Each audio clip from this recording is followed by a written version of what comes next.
Feminism एक ऐसा concept जो कहता है मैं घूमूं फिरूं नाचूं गाऊं हंसूं खेलूं बाहर जाऊं अकेली जाऊं आपको क्या। बात जब औरतों और मर्दों के इक्वल होने की आई तो बहुत सारे मर्दों ने तो इसे सपोर्ट किया, लेकिन कुछ ने कहा सबकी इज्जत करेंगे तो लूटेंगे किसकी।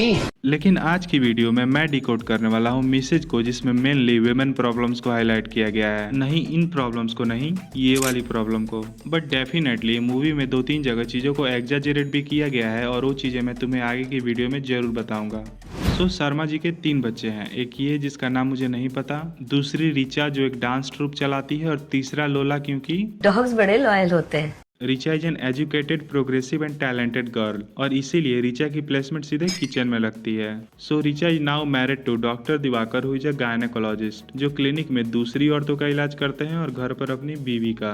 रिचा हैज नाउ लेफ्ट बाबुल का घर, और फिर हम देखते हैं, नहीं ये नहीं, हम देखते हैं खाना, और ज्यादा खाना, और बहुत सारा खाना। सो स्टोरी आगे बढ़ती है। मॉर्निंग का टाइम है और रिचा की सासू माँ अपने पति के चप्पल बाहर करती है, अजवाइन का पानी तैयार करती है और फिर किचन में चली जाती है। I mean, why the this man cannot do these basic things? अगर दिन भर तुम्हें कुछ काम नहीं है, तुम फिजिकली डिसेबल्ड नहीं हो, बीमार नहीं हो, तो इंसान इतना तो एक्सपेक्ट कर ही सकता है ना कि कुछ हेल्प ना सही तो अपने काम तो खुद से करो। For me he was one of the most irritating character of the movie. तुम्हारे लिए कौन था, कमेंट में जरूर बताना।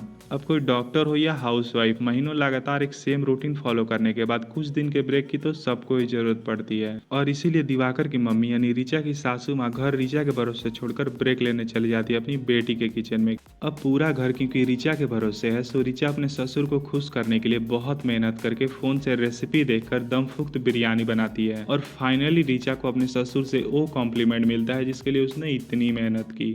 नमक कम है।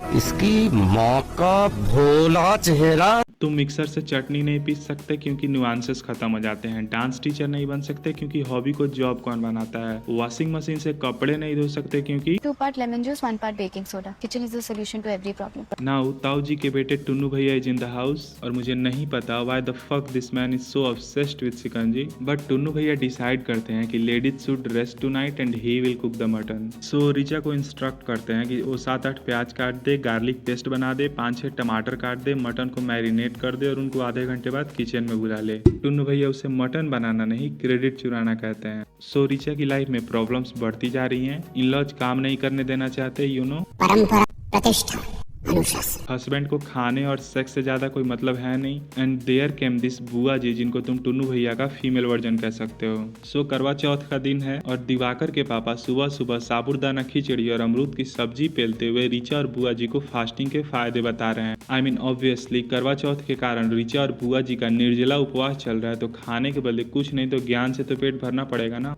करवा चौथ की फास्टिंग और बीपी डायबिटीज की गोलियां ना लेने के कारण बुआ जी इज नॉट फीलिंग वेल, और ऑब्वियसली रिचा समझदारी दिखाते हुए, जो कि शायद कोई भी कॉमन सेंस वाला इंसान करेगा, वो बुआ जी को उनकी मेडिसिन देती हैं। बट बुआ जी वाज लाइक, मुझे कोई प्रॉब्लम नहीं है फास्टिंग करने में, इतनी उम्र होने को आ गई। आई मीन एक चीज मुझे नहीं समझ आती कि ये चीजें तुम्हारे हेल्थ और मेंटल बीइंग से ज्यादा जरूरी क्यों है, and why the hell most of this customs and traditions are just limited to one gender. But moving on, Diwakar के पापा का बर्थडे आ चुका है एंड अगेन टुन्नू भैया इज इन द हाउस, और टुन्नू भैया हो और शिकंजी ना बने ऐसा तो हो नहीं सकता। सो घर की मेड कम बहू को अलग अलग फ्लेवर के 9 ग्लास शिकंजियों का ऑर्डर मिलता है। 2 sweet and salted, 3 sweet, 2 salted, 4 बिना आइस, 1 में हरी मिर्ची। बट ऑब्वियसली चीजें अब सर के ऊपर जा चुकी हैं and Richa is now totally frustrated, और उसी फ्रस्ट्रेशन में रिचा सारी शिकंजियां एक ही फ्लेवर के बना देती है। आई मीन थोड़ा तो वेरिएशन रखना था ना।